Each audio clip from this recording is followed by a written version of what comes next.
(17세기) 인물화의 거장 디에고 벨라스케스의 라 메니너스 시녀들이란 작품은 거울과 열린 문, 빛을 이용해 그림이라는 한정된 공간을 확장시키는 매우 특별한 구도를 가집니다. 마르가리타 공주를 중심으로 주변에는 시녀들이, 좌측에는 궁정 화가 본인의 모습이, 뒤편 거울에는 공주의 아버지 펠리페 4세와 마리아나 왕비가 보입니다. 펠리페 4세는 주걱턱으로 유명한 합스부르크 왕가 출신으로 스페인, 포르투갈, 시칠리아까지 넓은 영토를 다스리던 스페인 황금시대의 국왕이었습니다. 그는 여동생의 딸 마리아나와 근친 결혼을 했기 때문에 5명의 자녀들은 모두 정상이 아니었으며 3명은 어린 나이에 사망하였습니다.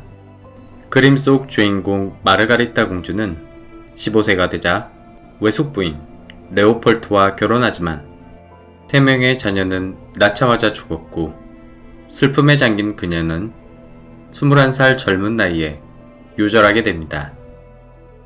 펠리페 4세의 늦둥이 막내 아들 카를로스 2세는 겨우 4세에 스페인 왕위를 물려받지만 턱기형이 너무 심각해 제대로 씹지도 입을 다물지도 못했으며 지적장애, 하지기형, 뇌전증, 성기능 불능으로 고통받다 결국 후대가 끊기게 됩니다. 합스부르크가의 몰락과 유사한 사건이 이미 3000년 전 고대 이집트에서도 일어났으며 그 주인공은 바로 투탕카멘입니다. 투탕카멘의 아버지 아케나텐은 정실 부인 네페르티티와 사이에서 6명의 딸을 낳았으며 아마르나, 아텐 신전의 부조 작품을 살펴보면 공주 메리타텐, 메케타텐, 안케세나멘이 신의 축복 속에 단란한 시간을 보내고 있습니다. 이 중 셋째 안케세나멘은 커서 배다른 남매 투탕카멘과 결혼하게 됩니다. 즉 네페르티티는 투탕카멘의 계모이자 장모가 됩니다. 투탕카멘의 친모는 아케나텐의 친여동생이자 두 번째 부인인 키아로. 투탕카멘은 남매 간 근친 결혼에 의해 태어난 것입니다. 1896년 프랑스의 빅토르 로레트는 왕가의 계곡에서 아메노테프 2세 무덤 KV-35를 발굴하였습니다. 이 무덤은 모두 도굴당하긴 했으나 왕의 석관과 미라는 다행히 보존되어 있습니다. 또한 놀랍게도 무덤 주인 외에도 드림 스텔라의 주인공인 투트모스 4세, 손자 아메노테프 3세를 비롯해 수백 년 이후에 람세스 5세, 람세스 6세에 이르기까지 총 15구의 미라들이 함께 발견되었습니다. 신왕국 18, 19 왕가의 역사를 증명하는 고고하게 선물 세트 같은 무덤이라고 할 수 있습니다. 한 곳에 왕족의 미라가 이렇게 한꺼번에 보관된 이유는 극성스러운 도굴꾼의 피해 때문에 후대 신관들이 손상된 미라들을 모아놓고 관리했기 때문입니다. 수습된 미라 중에 특히 나란히 놓여있는 좌측의 중년 여성, 중앙의 소년, 우측의 젊은 여성의 정체는 커다란 의문점이었습니다.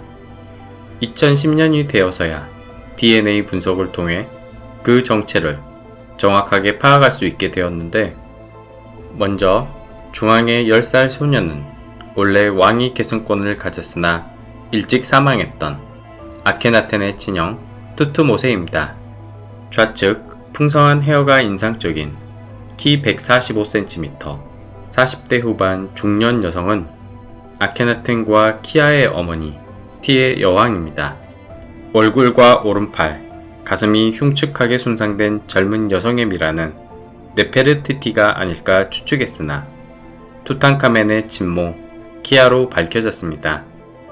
키아의 끔찍하게 손상된 입은 도굴꾼들이 한 짓이라 여겨졌지만 정밀검사상 살아있을 때 실제 발생한 끔찍한 외상 때문에 사망했음을 알게 되었습니다. 말 발굽의 차이는 단순 사고사였을 것이라는 주장도 있지만 공주가 사고로 죽을 확률은 낮은 듯하며 아마 정치적 이유로 살해당한 게 아닌가 싶습니다. 아마르나 유적에서 키아는 네페르티티에 비교해 그 존재감이 매우 희미하지만 대신 그녀는 2명의 아들을 낳았으며 장남이 스멘크카레, 차남이 바로 투탕카멘입니다. 2005년 오토 샤덴에 의해 발견된 KV63 무덤 안에는 흰개미와 습기로 손상된 빈 나무관들이 발견되었는데 미소녀의 얼굴이 그려진 나무관이 키아의 것일 거라 추측합니다.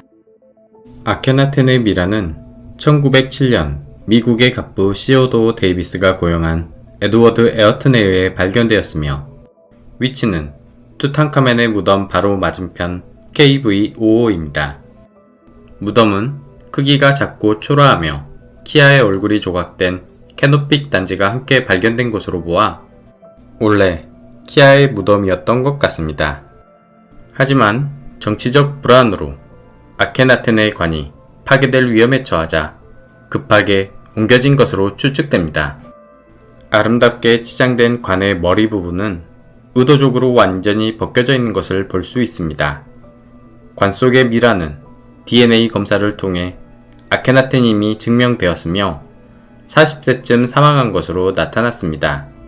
이다나 아케나텐이 사망하자 아문 신관들과 백성들의 불만은 폭발했음이 자명해 보이며 그의 존재를 부정하고 지우려는 시도가 이루어졌습니다. 아케나텐 사망 직후의 정보는 매우 부족하기 때문에 조각난 단서들을 종합하여 정황을 추측해야만 합니다. 투탕카멘의 형 스멘크카레가 어린 나이에 파라오가 되었으며 장녀 메리타텐과 결혼하였습니다. 실질적 권력은 네페르티티가 쥐고 있었던 것으로 보이며 이때 그녀는 네페루아텐으로 불렸습니다.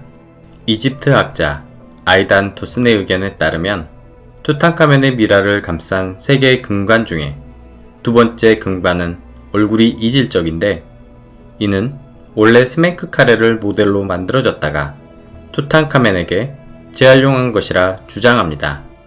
스멘크카레는 몸이 허약했는지 수년 안에 사망한 것으로 보이며 실권자 네페르티티의 기록 또한 함께 모두 사라졌습니다. 이후 노쇠한 재상 아이의 섭정 아래 9세의 어린 소년 투탕카멘이 파라오로 즉위합니다. 재상 아이는 투탕카멘의 외할머니 티에 여왕의 남동생으로 네페르티티의 아버지라는 설도 있습니다. 그의 무덤 WV23은 웨스트밸리 끝에 위치하며 그는 왕가의 보호자, 비지어, 전차장군의 호칭을 가지며 3대에 걸친 오랜 기간 동안 2인자로서의 권력을 유지하였습니다. 아케나텐의 대책 없는 종교개혁과 촌도에 대한 반감으로 매우 혼란한 시국이었고 어린 파라오는 투탕카텐에서 투탕카멘으로 개명하며 아문 신앙으로의 회귀를 공표하였습니다. 물론 이 모든 일들은 행정관 아이와 아문 신관들에 의해 주도되었을 것입니다. 투탕카멘은 18살 젊은 나이에 요절하였는데 죽음의 원인을 놓고 질병사인지 행정관 아이에게 살해당한 것인지는 많은 논쟁이 있어 왔습니다. 이집트 학자 밥 브리언은 1968년 촬영된 투탕카멘 두개골 엑스레이를 근거로 재상 아이가 투탕카멘을 살해했을 것이라 주장했습니다. 역사학자 하럴은 투탕카멘의 흉골과 갈비뼈, 쇄골뼈 대부분이 보이지 않는 것으로 보아 달리는 전차에서 떨어져 가슴에 커다란 충격을 받고 즉사했을 것이라 주장했습니다. 하지만 이는 모두 잘못된 주장으로 보입니다. 1925년 카터와 해부학자 더글라스 대리는 미라를 부검하기 위하여 미라를 두껍게 감싸고 있는 검은색의 굳어버린 수지를 제거해야만 했습니다. 탄화된 수지와 엉겨붙은 보석을 떼어내는 과정에서 가슴뼈들이 함께 떨어져 나갔습니다. 또한 황금 마스크를 벗겨내기 위해 수차례 시도하다가 후두골을 손상시킵니다. 결국 미라는 머리, 몸통, 팔다리가 조각조각 분해된 채 보존되고 있습니다. 최근의 정밀 검사에서는 투탕카멘이 남매 간 근친혼으로 태어났기 때문에 여러 유전 질환들로 고통받았음을 알려줍니다. 구개열, 겸상적혈구 빈혈증, 내분비 장애와 여성형 유방, 척추 침망증, 희귀뼈 병선 질환인 콜러병과 좌측 다리의 선천성 뇌반족, 어린 왕은 보행이 어려워 지팡이에 의존해야만 했으며 실제 그의 무덤에는 지팡이가 130개나 함께 묻혀 있었습니다. 자이 하와스의 연구팀은 투탕카멘이 보행장애 때문에 넘어지면서 좌측 무릎이 퇴퇴골 말단에서 골절이 발생했고 이후 말라리아와 치명적 감염이 동반되어 사망한 것으로 결론 내렸습니다. 투탕카멘은 배다른 누이 앙케세나멘과 혼인했는데 그들의 행복한 시간은 그리 오래가진 못했습니다. 수대에 걸친 유전적 독성의 누적 때문이었는지 2명의 딸은 낳자마자 바로 사망했으며 죽은 아이들은 미라로 만들어져 투탕카멘 옆에 함께 묻혔습니다. 18살 어린 나이에 투탕카멘이 사망하자 대는 완전히 끊겼고 과부가 된 앙케세나멘은 할아버지 뻘인 행정관 아이와 결혼해야 할 운명에 처하게 됩니다. 앙케세나멘은 마음이 얼마나 다급했던지 경쟁국가 히타이트 제국의 수필룰리우마스 1세에게 황당한 서찰을 보내게 됩니다. 쐐기 문자로 된 서찰에는 왕비를 뜻하는 다케문주 서명이 새겨져 있으며 히타이트 입장에서 선뜻 믿기 어려운 내용이 적혀 있었습니다. 남편이 죽었으나 나에겐 아들이 없습니다. 하지만 당신에게는 많은 아들이 있다고 들었습니다. 당신의 왕자들 중 한 명을 보내준다면 그를 남편으로 삼겠습니다. 신하들 중 한 명을 나의 남편으로 삼고 싶지 않습니다.